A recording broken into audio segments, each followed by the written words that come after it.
Hello बच्चों, let's read this question. The question says the body of wall of earthworm is covered by which of the following layers? Externally to internally हमें क्या बताना है?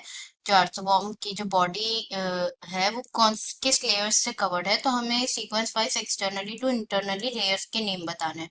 हमारे option से यहाँ पे फर्स्ट है epidermis, cuticle, coelomic epithelium, longitudinal muscle and circular muscle. Then second है cuticle, epidermis, circular muscle, coelomic epithelium, longitudinal muscles.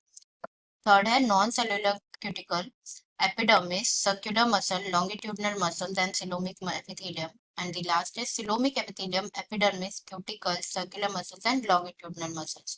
Okay, now अगर हम बात करें इस क्वेश्चन में की कॉन्सेप्ट की, तो जो की कॉन्सेप्ट इस क्वेश्चन में यूज किया गया है वो है anatomy of earthworm. Okay, anatomy of earthworm. Earthworm की अगर हम बात करें तो earthworm is the organism belongs to phylum Annelida.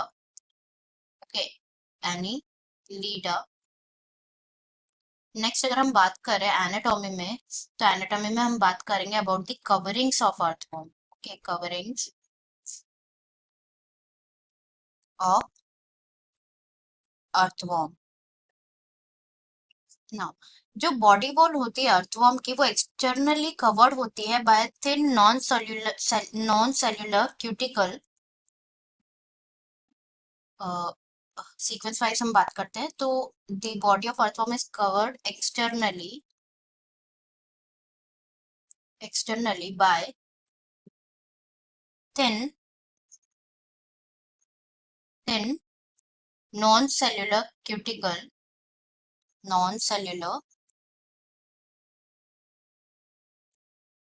cuticle. Okay, cuticle के नीचे जो लेयर प्रेजेंट होती है that is epidermis. And after epidermis there is the दो मसल लेयर्स प्रेजेंट होती है. दो मसल लेयर प्रेजेंट होती है सर, लेयर्स. फर्स्ट होती है पहले होती है सर्कुलर मसल लेयर.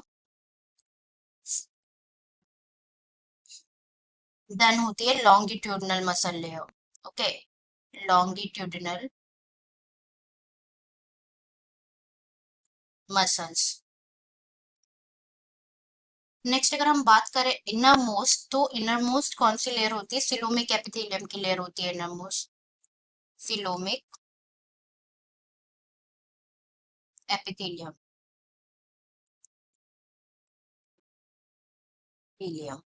जो एपिडर्मिस होती है अर्थवर्म की वो किससे बनी होती है? The epidermis of earthworm is made up of single layer of columnar epithelial cell. Okay, it is made up of single layer of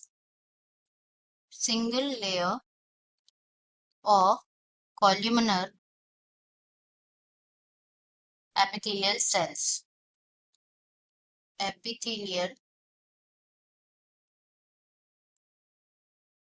okay, तो अगर हम सीक्वेंस में बात करें तो सबसे पहले कौन सी होती है? सबसे पहले होती है cuticle, that is non cellular cuticle. Then epidermis, then circular muscle layer, then longitudinal muscle layer, and then coelomic epithelium. तो अब हम चेक कर लेते हैं कि ये कॉम्बिनेशन कौन से ऑप्शन में गिवन है. तो फर्स्ट ऑप्शन है एपिडर्मिस देन क्यूटिकल. तो ये कॉम्बिनेशन इनकरेक्ट है क्योंकि पहले क्या होती है? पहले क्यूटिकल होती है non cellular, then epidermis. Okay, next given है cuticle, then epidermis, then circular muscles, then coelomic epithelium, then longitudinal muscles. ये भी इनकरेक्ट है क्योंकि सबसे पहली बात तो क्यूटिकल होते हैं non cellular, then circular muscles के बाद होते हैं longitudinal muscles, not coelomic epithelium. That's why ये भी इनकरेक्ट है. सी में गिवन है नॉन सेल्युलर क्यूटिकल, करेक्ट है. Then epidermis, then circular muscles, longitude. ये बिल्कुल करेक्ट ऑप्शन है, यहाँ पे correct combination as per our discussion also. तो करेक्ट आंसर हमारा हो जाएगा सी. लास्ट में है coelomic epithelium. देन एपिडर्मिस, ये भी कॉम्बिनेशन इनकरेक्ट है, सबसे आगे सबसे पहले होती है क्यूटिकल नॉट सिलोमिक एपिथेलियम, तो करेक्ट आंसर हमारा हो जाएगा, करेक्ट आंसर हो जाएगा हमारा C. Okay, correct answer is C, that is C में सबसे पहले क्या होगा, cuticle, non cellular cuticle, sorry,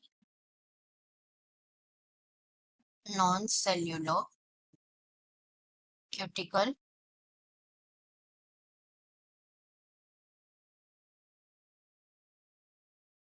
then epidermis, then circular muscle, then longitudinal muscle, and then in the end, coelomic epithelium. Coelomic epithelium. Okay. I hope you understood it well. Best of luck.